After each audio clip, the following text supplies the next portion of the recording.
लक्ष्मीनाशमारम्भां नाथयामुनिमध्यमाम् अस्मदाचार्यपर्यन्तां वन्दे गुरुपरम्परां। नारायणं नमस्कृत्य नरो चैव नरोत्तमं देवीं सरस्वतीं व्यासं ततो जयमुदीरयेत्।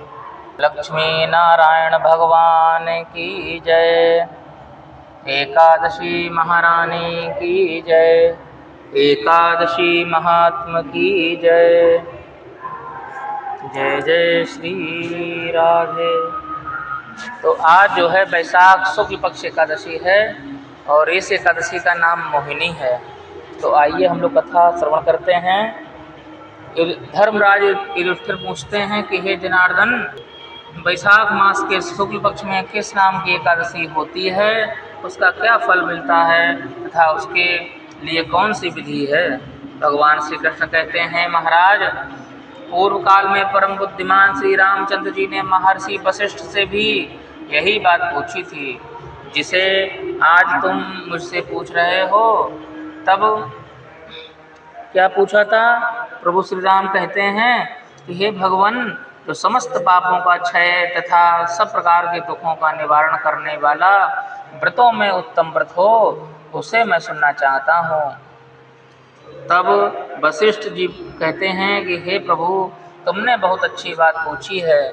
मनुष्य तुम्हारा नाम लेने से ही सब पापों से शुद्ध हो जाता है, तथापि लोगों के हित की इच्छा से मैं पवित्रों में पवित्र उत्तम व्रत का वर्णन अवश्य करूँगा।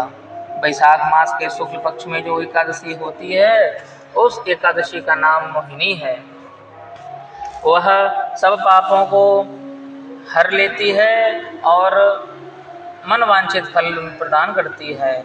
उस व्रत के प्रभाव से मनुष्य मोह जाल से तथा पातक समूह से छूट जाता है। सरस्वती नदी के रमणीय तट पर भद्रावती नाम की सुंदर नगरी थी। वहाँ धृतिमान नामक राजा थे जो चंद्रवंश में उत्पन्न हुए और सत्य प्रतिज्ञ थे। वे राज्य करते थे। उसी नगर में एक वैश्य रहता था जो धन धान से परिपूर्ण था, समृद्धशाली था। उसका नाम धनपाल था। वह सदा पुण्य कर्म में ही लगा रहता था। दूसरों के लिए पौशाला, कुआं, मठ, बगीचा, पोखरा और घर बनवाना, यही सब किया करता था। भगवान श्री विष्णु की भक्ति में उसका हार्दिक अनुराग था। वह सदा शांत रहता था। उसके 5 पुत्र थे, सुमना, धृतिमान, मेधावी, सुकृत तथा दृष्ट बुद्धि। दृष्ट बुद्धि 5वां था। वह सदा बड़े बड़े पापों में ही संलग्न रहता था। जुए आदि दुर्व्यसनों में उसकी बड़ी आसक्ति थी। वह वैश्याओं से मिलने के लिए लालायित रहता था। उसकी बुद्धि ना तो देवताओं के पूजन में लगती थी और ना ही पितरों तथा ब्राह्मणों के सत्कार में। वह दुष्ट आत्मा अन्याय के मार्ग पर चलकर पिता का धन बर्बाद किया करता था। एक दिन वह वैश्या के गले में बाँह डाल करके चौराहे पर घूमता देखा गया। तब उसके पिता ने उसे घर से निकाल दिया तथा बंधु बांधवों ने भी उसका परित्याग कर दिया। अब वह दिन रात दुख और शोक में डूबा तथा कष्ट पर कष्ट उठाता हुआ इधर उधर भटकने लगा। एक दिन किसी पुण्य के उदय होने से वह महर्षि कौंडिन्य के आश्रम पर जा पहुंचा। बैसाख का महीना था। तपोवन कौंडिन्य गंगा जी के स्नान करके आए।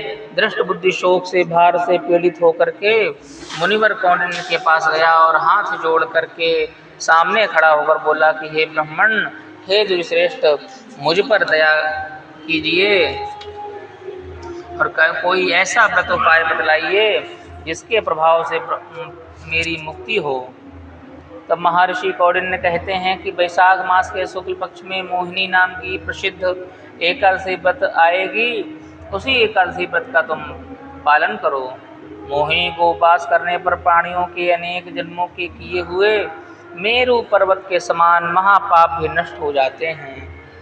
वशिष्ठ जी कहते हैं, हे श्री रामचंद्र, मुनि का यह वचन सुनकर के दृष्ट बुद्धि का चित्त प्रसन्न हो गया। उसने कौंडिन्य के उपदेश से कहने से वह निष्पाप हो गया और दिव्य देह धारण कर कर गरुड़ पर आरूढ़ हो सब प्रकार के उपद्रवों से रहित श्री विष्णु धाम को चला गया। इस प्रकार यह मोहिनी का व्रत बहुत उत्तम है।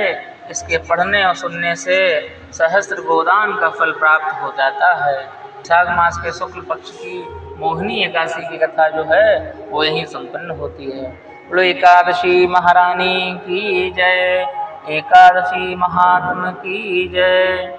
जय जय श्री राधे।